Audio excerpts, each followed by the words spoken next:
মগজের যে বলছিলেন, আসলে বাচ্চা মানুষ তো, 11 বছরের বাচ্চা ছিল। বুলেট ঢোকার কারণে তার মাথাটা দ্বিখণ্ডিত হয়ে গেছে, আর ব্রেনের কিছু অংশ এই জায়গাটা পড়েছিল, আর কিছু অংশ চোখ দিয়ে বের হয়ে গেছে। আমি সবসময় আমাদের গল্পগুলো তো ছবির মধ্যে তারপরে উপরে ক্যাপশনের মধ্যে লেখা হয়। আজকে আমি আপনাদেরকে এই জায়গার দৃশ্যটা একদম ভিডিও আকারে দেখানো প্রয়োজন মনে করতেছি, কারণ জালেম যে কতটা জালেম ছিল এটা এই জায়গার সিনারি না দেখলে আপনি জীবনও বিশ্বাস করতে পারবেন না। আমি একটু এখান থেকে দেখাই। আচ্ছা, উনি হচ্ছে শহীদ শাফকাত সামিরের বাবা। এই জানালাটা হচ্ছে একটু উপরে আসেন সাহেদ ভাই, এদিক থেকে আসেন, একটু একটু উঁচু করে দেখান। ওই যে হচ্ছে মেন রোড, এটা হচ্ছে কাফরুল থানা। হ্যাঁ, একটু জুম দেন। এই যে এটা হচ্ছে মেন রোড। এই মেন রোড থেকে 19শে জুলাই পুলিশ গুলি ছুড়ে মেন রোড থেকে কম নাইলেও তো 300 মিটার হবে, 300 মিটার হবে। গুলিটা ছুড়ার পরে এখানে 19শে জুলাই যখন ওই গুলি ছুড়ার আগে কাঁদানো গ্যাস ছুটতেছিল, টিয়ার শেল, সেটার ধোঁয়া এই জায়গাটা কিছুটা সাদা হয়ে গেছে।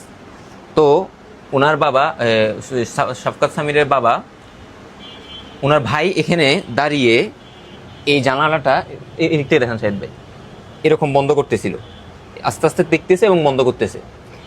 আমি যেখানে দাঁড়ায় আছি এখানে হচ্ছে বিষয়টা বুঝিয়েন, সেখানে হচ্ছে ওনার ভাই, এবং উনি যেখানে দাঁড়িয়েছে এখানে হচ্ছে শাফকাত সামির, যার বয়স 11। এর সামনে হচ্ছে জামিউল উলুম মাদ্রাসা, এই মাদ্রাসায় সে পড়ালেখা করতো 4র্থ শ্রেণীতে, নুরানিতে, একদম ছোট বাচ্চা। স্ক্রিনে হয়তো আমি ছবি লাগিয়ে দিব।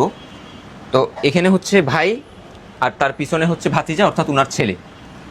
তো লাগাচ্ছে, ঘুরে দেখান, লাগাচ্ছে, আর গুলিটা সোজা এসে প্রথমে হচ্ছে ওনার ভাইয়ের এই জায়গাটা সেট করছে, লম্বা বুলেট। এটা সেট করে শাফকাত সামির 11 বছর, তো সে স্বাভাবিক এত লম্বা না।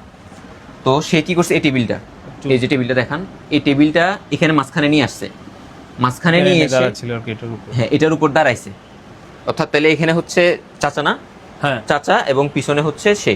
তো গুলিটা এটা সেট করে শাফকাত সামিরের, এরপর আপনি বলেন। ডান চোখ দিয়ে ঢুকে আর মাথার পিছন দিয়ে বের হয়ে ঠিক এই যে দেয়ালে লাগে। এই জায়গা থেকে ডান চোখ দিয়ে ভেদ করে আপনি একটু কাছেই আসেন। এটা না, এটা উপরেরটা বড়টা, এটা এখানের মধ্যে বাড়ি লাগছে। আর এটা কিসের দাগ? না এটা প্যারাকেট, প্যারাকের দাগ।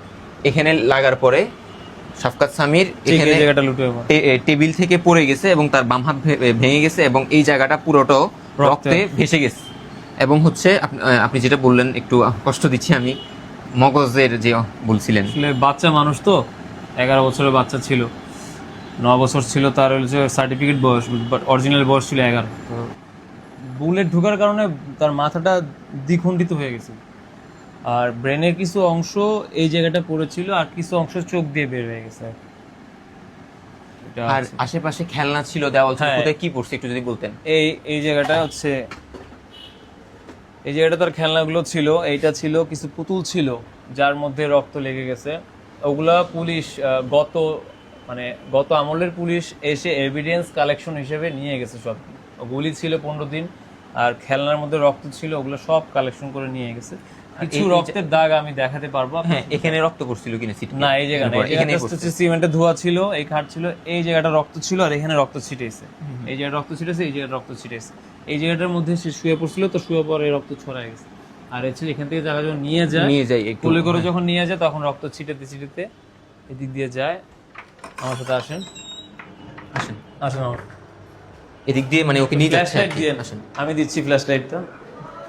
এই যে তার ব্লাডের অংশ, এই যে ব্লাড, এই যে ব্লাড, এই যে ব্লাড, এই যে ব্লাড, এই যে আঙ্গুলের সাথে আঙ্গুলের সাথে সাথে দেখা, এই যে ব্লাড, উনি আঙ্গুল দেখাচ্ছে, এই যে ব্লাড, এই যে ব্লাড, তারপর হচ্ছে এই যে ব্লাড, এই যে হচ্ছে সিঁড়িতে, দূর থেকে দেখান। আসেন, নিচে আসেন। ও নিচেও আছে। এই যে দেখতে পাচ্ছেন, ওগুলো না, কিন্তু এগুলো না, এই এগুলো। তারপরে এই যে এদিকে আসেন, এই যে